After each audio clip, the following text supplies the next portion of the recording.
Programa de Cultura y Política del Centro de Liderazgo Empresarial. El día de hoy tenemos una actividad verdaderamente interesante. Vamos a conversar sobre cinematografía y la historia nacional, y para ello básicamente tenemos no solamente contenidos interesantes, sino realmente un panel de lujo que me voy a permitir en este momento presentar. Nos acompaña hoy como invitada especial Stephanie Faya, que es directora de la Escuela de Cine y Artes Visuales y del Departamento de New Media de la Universidad Francisco Marroquín. Es licenciada en Ciencias de la Comunicación con especialización en producción audiovisual y tiene un máster de gestión de proyectos educativos. Es productora ejecutiva de proyectos cinematográficos, directora del corto documental Un Sueño Imposible del año 2011 y productora de la serie documental Historia de Guatemala en Busca de la Libertad, que se producirá en el año 2021 en el marco del Bicentenario. Muy buenas tardes, bienvenida Stephanie.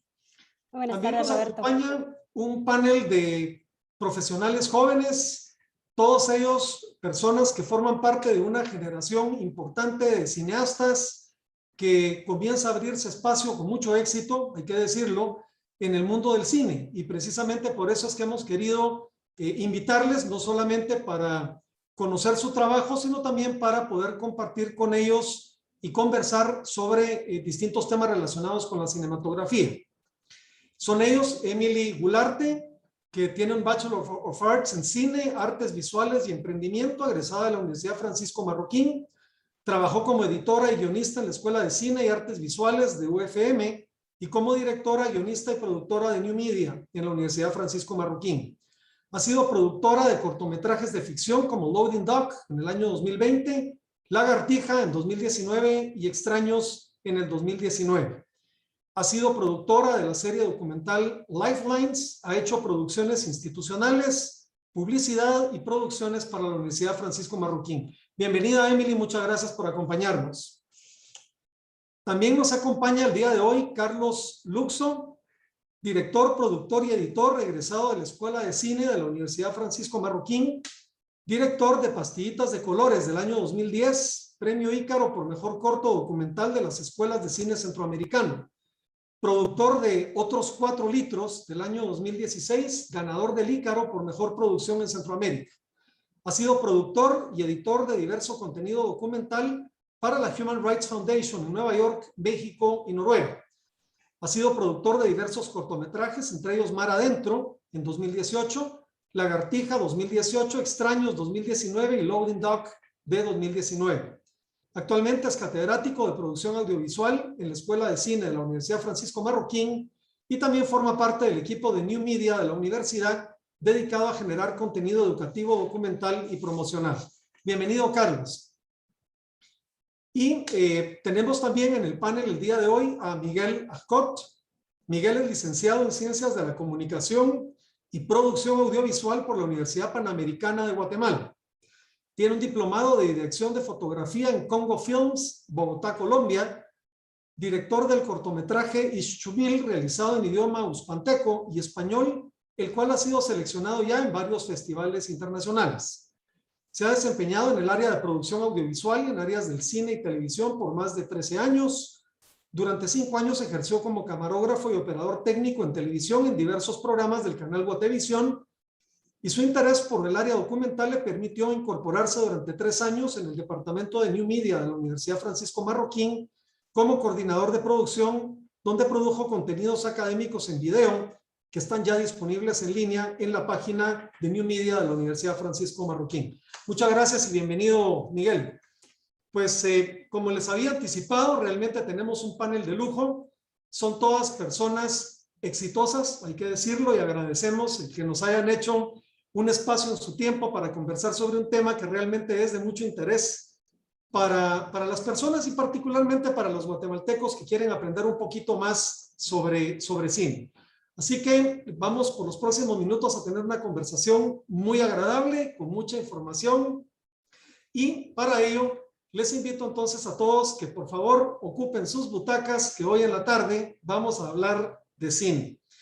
Y en función de ello, quisiera, como lo hemos hecho en nuestro programa anterior, iniciar con una pequeña, no documental, sino un video introductorio de unos pocos minutos que nos ayuda a situar la discusión que vamos a tener el día de hoy. Así que agradezco a la dirección editorial que nos corran el video introductorio. Muchas gracias.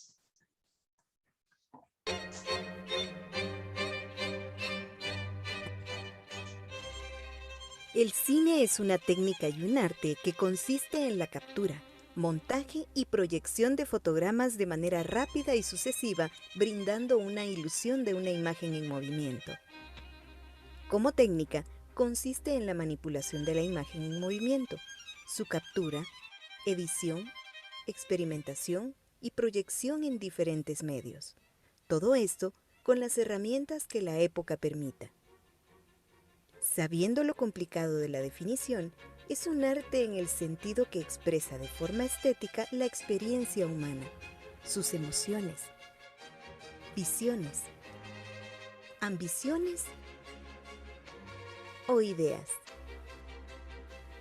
El cine, como lo conocemos, es un fenómeno de la segunda revolución industrial en Occidente. Una serie de descubrimientos e inventos químicos, físicos y mecánicos fueron dando forma a los primeros instrumentos para capturar y proyectar movimiento de manera eficiente. Destaca el kinetoscopio de Thomas Edison.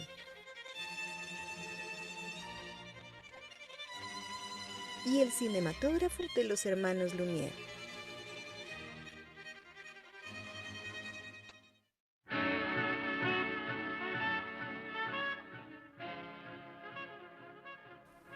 Los hermanos Lumière hicieron la primera proyección pública a la Sociedad para el Desarrollo de la Industria Nacional el 22 de marzo de 1985.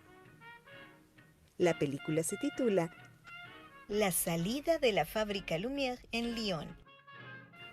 El desarrollo tecnológico fue acelerado en esas últimas décadas de la bella época. No tardó mucho la aparición de producciones más complejas y ambiciosas. En 1902, Georges Méliès dirigió y produjo el considerado primer éxito mundial cinematográfico, Viaje a la Luna. Las primeras 2 décadas del siglo XX destacan por el surgimiento y luego dominación de la industria de los grandes estudios estadounidenses en California.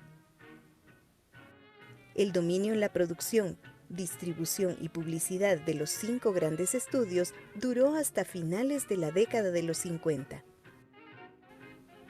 Esta época vio el surgimiento de los primeros filmes con sonido con El cantor de jazz de Al Jolson en 1927.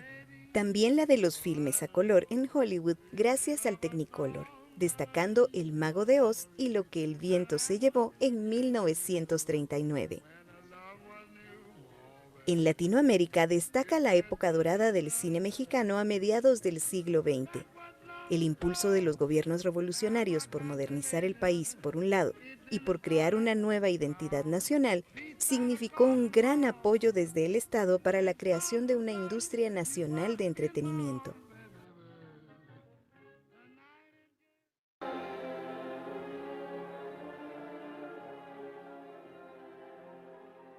En Guatemala, la primera proyección de cine sucedió en el pasaje Aycinena, ubicado en la zona 1. La familia Valenti organizó la primera proyección en 1886. Uno de los historiadores del cine guatemalteco, Edgar Varillas, afirma que no hay constancia física del cine guatemalteco sino hasta 1926 con la productora de Carlos Mateu. En 1949 se proyectó la primera película guatemalteca sonora, El Sombrerón, producción guatemalteca filmada en la finca La Pradera, hoy zona 10, y proyectada en el Cine Capitol. Un importante registro de más de 18,000 cintas se encuentra en la Cinemateca Enrique Torres. Este material consta de colecciones, producciones nacionales e históricas. Durante el conflicto armado interno, la producción del cine no fue consistente. Muchas de las producciones nacionales fueron colaboraciones internacionales. En 1994 se considera un antes y un después en la producción nacional, El parteaguas lo marca la película El silencio de Neto de Luis Argueta.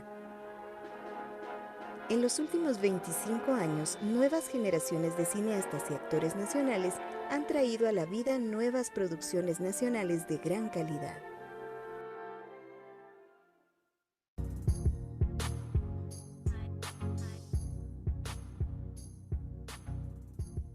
Es necesario resaltar la importancia del arte con la historia. Siguiendo la línea de Iván Fernández, el cine se puede analizar en el sentido histórico por su recreación de un hecho específico o por su reconstrucción de un contexto. Asimismo, puede verse como una cápsula de tiempo de las mentalidades, de la situación política, del espíritu de ese tiempo. Importante siempre saber separar lo dramático de lo histórico. La masificación de la televisión y mucho más reciente la llegada del Internet han supuesto grandes adaptaciones de la industria, especialmente de parte de los estudios. A esto debemos sumar el gran acceso a información por parte del público. Cabe preguntarse entonces, ¿cuál es el futuro del cine en el mundo? ¿Cuál es el futuro del cine nacional? ¿Qué narrativas ponemos en la pantalla grande que definen nuestra cultura?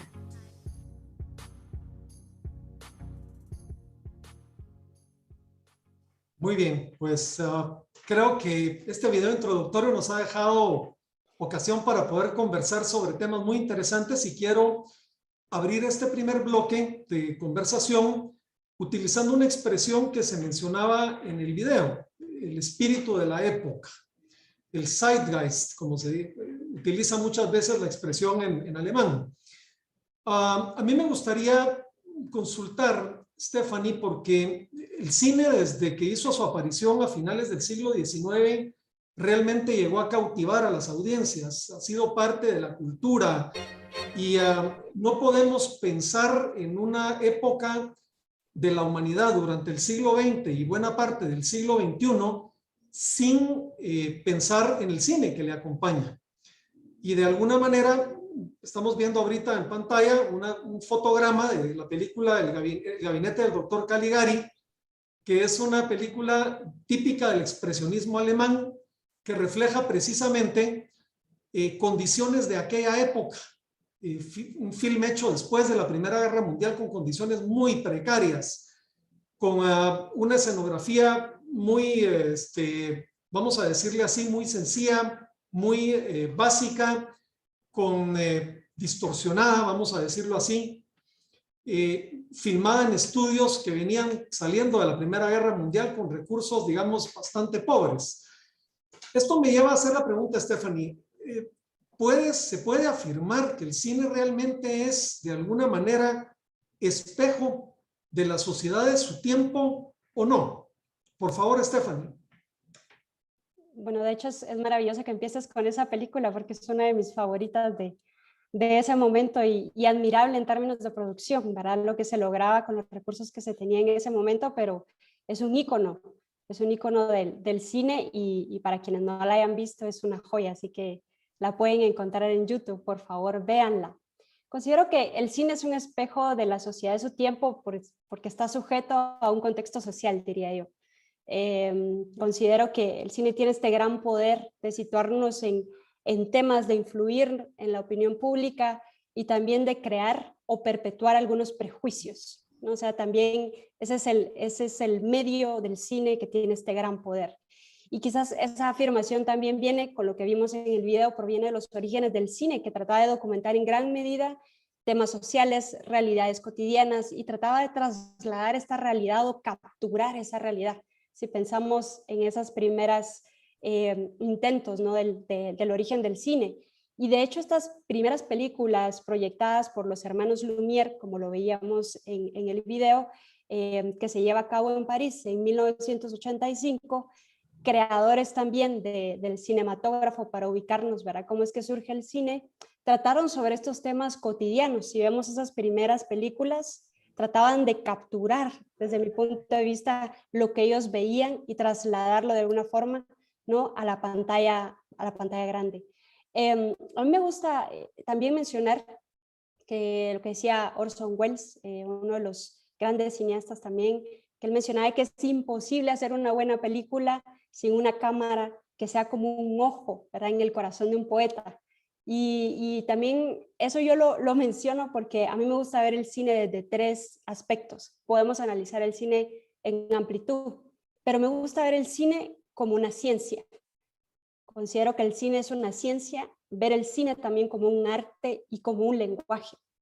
Y si lo pensamos en esa estructura, ¿verdad? La película, si pensamos en los inicios de las películas, tenían una duración de 46 segundos, la primera película, que es la salida, que veíamos también en el video, la salida de los obreros de la fábrica. Y a esta le seguirían otras películas que también son cortometrajes de 50 segundos, y la otra es la llegada del tren a la ciudad, que también, ¿verdad? Hay un mito, porque se dice que es parte de la historia del cine, pero para mí también es un mito, ¿no? De qué pasó en ese entonces, quién nos confirma que así fue. Pero el mito dice esto, y había un grupo de personas que llegan a ver esta proyección a esta sala, y esta película tiene un tren, ¿verdad?, que viene a toda velocidad frente a la audiencia, que nunca antes habían visto algo así, y el tren viene directo a ellos y lo que hacen es quitarse, ¿no? Porque ahí es donde yo creo que es algo bien particular, ¿no? De cómo nosotros podemos, cómo en ese entonces las personas podían hacer una diferencia a lo que era la realidad y lo que estaban viendo y no sentir que eso les afecta. Y para mí esa es una gran muestra del poder que tiene el cine, que nos hace olvidar por un momento que no corremos peligro ante lo que estamos viendo y que al mismo tiempo nos está impactando. Entonces, solo en ese ejemplo, ¿verdad?, me gustaría hacer notar cómo las personas pueden interactuar con el cine, y en ese momento algo muy importante, y por lo que yo mencionaba esta cita, es que nos provoca el cine, es este asombro, este miedo, esa curiosidad que en ese momento las primeras películas que se proyectaron sintieron las personas que lo estaban viendo. Y por otro lado, como ciencia, a mí me gusta pensar que el cine surge como un experimento de tres personas, ¿verdad?, de dos personas, los hermanos Lumière en París, que estaban experimentando como científicos acerca de cómo crear este instrumento, y por otro lado tenemos en Estados Unidos a Alva Edison, que también está experimentando con lo mismo. Entonces vemos el cine también que surge no de cineastas, no de artistas, sino de científicos, que querían ver cómo es que esto se podía llevar a cabo, y pues el cine eventualmente evolucionó hacia eso. Y luego pues también verlo como el arte, por otro lado, ¿no? Que el cine como arte pues utiliza la estética, ¿verdad? La estética, la composición, la luz, para expresar parte de lo que tú mencionabas, ¿verdad?, del gabinete del doctor Caligari, la estética, la expresión artística como un propio lenguaje. Y eso me lleva a la otra parte del cine, como un lenguaje que es dominado por el séptimo arte. Y no nos olvidemos que el cine es el séptimo arte. Y yo siempre hago esta pregunta a mis alumnos de cine: si el cine es el séptimo arte, ¿cuáles son las otras 6 artes? Es una pregunta de, ¿verdad?, como de prueba. ¿Cuáles son esas bellas artes de las cuales el cine se denomina el séptimo arte? Razón por la cual vemos el cine como la máxima expresión, porque lo que permite es que converjan estas otras 6 artes, ¿verdad?, de las que estoy hablando, y de la arquitectura, la escultura, la pintura, la literatura y la música, y podemos ver estas artes, y por supuesto ahora se suman otras artes, ¿no?, la fotografía, los efectos especiales, y podemos sumar muchísimo más. Entonces también el cine es un lenguaje, y a veces no solo refleja, ¿verdad?, luego una sociedad, para mí en ocasiones nos distorsiona, ¿verdad?, que es un poco haciendo énfasis a esta imagen que están viendo, a veces también distorsiona la realidad o nos ayuda a ver lo que podemos ser. Claro, y me parece muy interesante lo que has comentado, Stephanie, y me traía a la mente dos episodios de películas muy famosas. Una de Edwin Porter, película muda, El robo al tren, cuando decide innovar el director haciendo que el actor, que me parece que era Justus Barnes, dispare hacia la cámara y ocasionando que el público, por supuesto, pegó un gran sobresalto, ¿verdad? Y lo segundo, hablando del lenguaje, las películas que incluso, me parece que hay una que se llama El tercer hombre, que las escenas son grabadas casi que con una cámara en diagonal para mostrar la inestabilidad de la situación que se está produciendo y la situación, digamos, de incomodidad de los personajes que están participando. El plano holandés, ¿verdad? El plano holandés que siempre nos... Exacto. Que es un lenguaje, ¿no? En sí mismo. Exacto. A ver, Emily, yo quisiera, por esto que mencionaba Stephanie, el cine ha pasado por una serie de cambios importantes desde el cine mudo hasta lo que hoy vemos. ¿Cómo la técnica ha cambiado y ha influido en la manera de representar a la sociedad o reflejarla?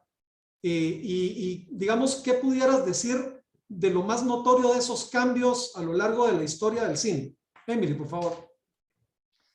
Yo creo que justo me encanta que entremos en el tema del lenguaje cinematográfico, porque creo que el manejo de ese lenguaje y particularmente de quién, en las manos de quién está, que es el director, que es su voz, ¿verdad? La que primordialmente nos está exponiendo y él es el como autor, ¿verdad? Que está diciendo, este es el retrato de la sociedad. Entonces la voz del director para mí es esencial que pongamos atención en cuál es esa percepción que nos está mostrando. Y es cierto que el cine ha evolucionado, la tecnología ha avanzado y eso ha tenido un impacto gigantesco en cómo estamos viendo esta sociedad que se nos ha presentado en distintos discursos, que son esas películas que vemos y admiramos, que amamos o que a veces incluso rechazamos porque creo que también sabemos muy bien cómo identificar cuando es una realidad en la cual nos podemos identificar y decir esto es cierto, esto es algo que yo he visto en mi sociedad,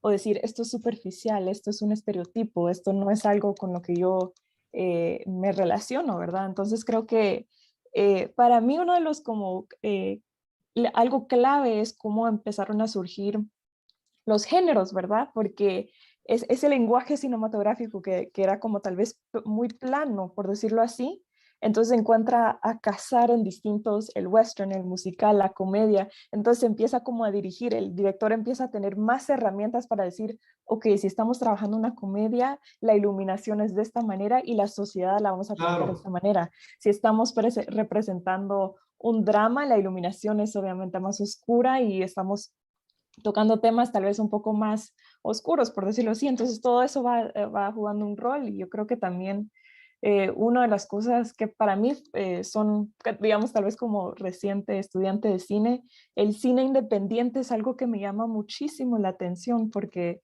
creo que vino como a quebrar un poco las reglas y enseñarnos que la sociedad, tal vez en una manera más íntima, ¿verdad? Era ahora no solo como que grandes historias épicas o grandes historias como que en las calles y viendo a tantas personas, sino que la sociedad a través de los ojos de un personaje o dos personas en una casa. Y la cámara tal vez no era tan perfecta, los movimientos no eran tan perfectos, sino quebró un poco las reglas y nos hizo entender de que la realidad también podía ser un poco cruda, ¿verdad? La sociedad no es tan como limpia o perfecta como tal vez se había retratado en otros momentos. Entonces creo que eh, como cineasta ahorita viviendo como en este presente, aprecio mucho cuáles son esos avances tecnológicos también que tenemos como la colorización, el diseño sonoro, que uno si lo hace buen uso de eso puede darle al espectador una realidad, creo yo, más honesta, porque el retrato es más inmersivo, ¿verdad? La experiencia que le estás dando a la audiencia es muchísimo más inmersiva. Y a la misma vez veo tal vez cierta desventaja cuando vemos en cómo ha avanzado esa tecnología, porque al hacer el cine que sea tan accesible, entonces tienes tantas personas hablando con discursos que tal vez se pueden convertir un poco incluso superficiales, porque están dejando que las herramientas tal vez solo hagan su trabajo y se quede solo en eso, ¿verdad? No dirigirlas hacia lo que debería ser la historia y la realidad. Entonces para mí es muy interesante ir analizando distintas películas donde uno solo hacen clic contigo y dices, eso es, y sabes que estás en las manos de alguien que conoce bien cómo usar esas herramientas. Y también a la inversa, ¿verdad? Cuando ves una película hoy en día y dices, esta es una historia que ya hemos visto, pero que no te parece la manera en la cual se está presentando porque reconoces que esas herramientas no se están utilizando para mejorar o fortalecer esa narrativa, ¿verdad? En una documental sobre la historia del cine, Emily, comentando un poco sobre lo que dices, recordaban cómo, por ejemplo, en una de las producciones de los años 60, en medio del Flower Power y de la revolución hippie, una de las producciones, cuando empezaron a hacer las primeras tomas, veían que se miraba el reflejo del sol. Digamos, había de alguna manera aquellos aros que se hacen en la pantalla y el director decide dejarlos porque era una manera, digamos, de retratar más fielmente la escena que se estaba viendo. Eso es lo que vería una persona que está viendo a través de un cristal sentado en el lugar de la escena, ¿verdad? Y entonces el director decide, para ser muy honesto con el público, muy criterio de esa época, dejar esas pequeñas imperfecciones de los lentes como una muestra, digamos, de ese tipo de cine. Carlos, yo no me resisto a hacerte una pregunta un poco política en este primer bloque, y es que cuando hablamos de que el cine es un espejo de la sociedad, siempre escucha uno que los directores o los productores tienen una agenda y que de alguna manera una cosa muy diferente es retratar la sociedad tal cual es, como el hecho de que los directores pretendan impulsar una agenda particular, social, política o económica, que no necesariamente está siendo reflejo de los valores de la sociedad en ese momento. ¿Qué podrías tú decir de esta lucha entre lo que es el reflejo de la sociedad y lo que es la agenda propiamente de quienes producen cinematografía? Por favor, Carlos. Gracias. Qué pregunta más difícil, la verdad. No, pero yo creo que, bueno, yo creo que eso va muy a lo individual, o sea, en términos así muy sencillos, muy a lo individual, ¿verdad? A mí algo que me encanta del cine es de que, o sea, yo algo que le enseño a mis alumnos en clase de producción como productores es aprendamos a ver el conflicto, ¿verdad? Es lo primero, ¿verdad? Porque desde el momento en que se creó en el cine el conflicto, es cuando nosotros empezamos a empatizar con qué personajes, o con los personajes que están adentro, ¿no? O sea, no es, los Lumière ponían solo la cámara y cuando había un conflicto y nos metíamos como audiencia, ya nos hacía generarnos preguntas, ¿verdad? Y estas preguntas de qué pasaría si, es moral o no es moral, es correcto o no es correcto, y todo esto, ¿no? Entonces, digamos que el cine en su base, no sé, más sencilla, por así decirlo, el conflicto y ya retrata la sociedad, ¿verdad? O sea, la vida no es perfecta, ¿sí? En una cosa muy sencilla, ¿no?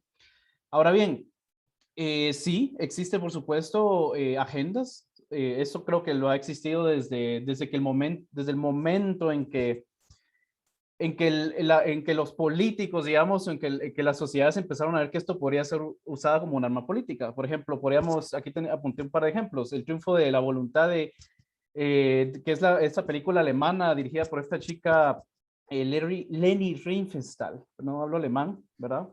El acorazado Potemkin de Eisenstein, por ejemplo, ¿verdad? Que son películas que tienen ya un contexto político, una carga política distinta, o sea, vemos ya un conflicto, ¿verdad? Lo que estamos hablando, o sea, las películas sin conflicto, no, sin empatía, sin conflicto, sin situaciones conflictivas, no son interesantes, ¿verdad? Pero vemos también este cine de propaganda, ¿no?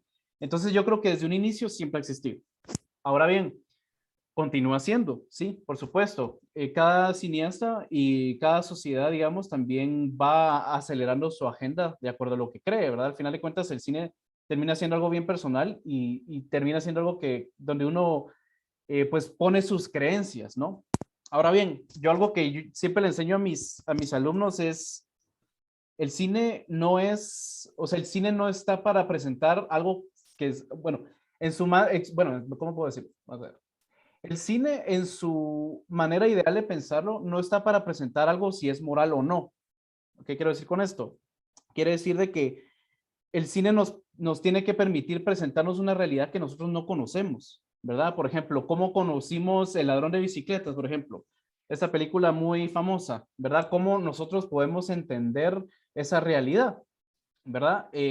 Entonces, digamos, no se trata acerca de lo que es moral, sino se trata acerca de cómo nosotros como cineastas podemos lograr que las audiencias se metan en una realidad que nosotros no conocemos, ¿verdad? Ponernos en situaciones difíciles. Entonces, ahí es donde yo pienso, estamos retratando una realidad. Ahora, el cine de por sí ya moldea culturas, lo ha hecho por años, por décadas, bueno, siglos, ¿no? Entonces, yo creo que no podría decir específicamente, no podría decir qué película, bueno, se nota cuando hay películas con una agenda y se nota cuando no, ¿verdad?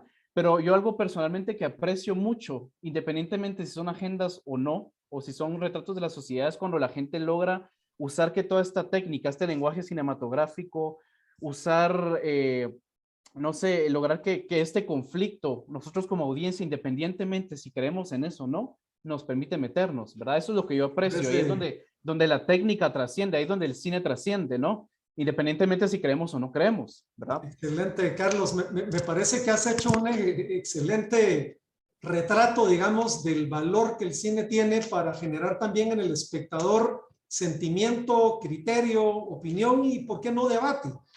Y en los ejemplos que traías me van a permitir introducir, bueno, acá tienen El ladrón de bicicletas, precisamente que mencionabas, ¿verdad?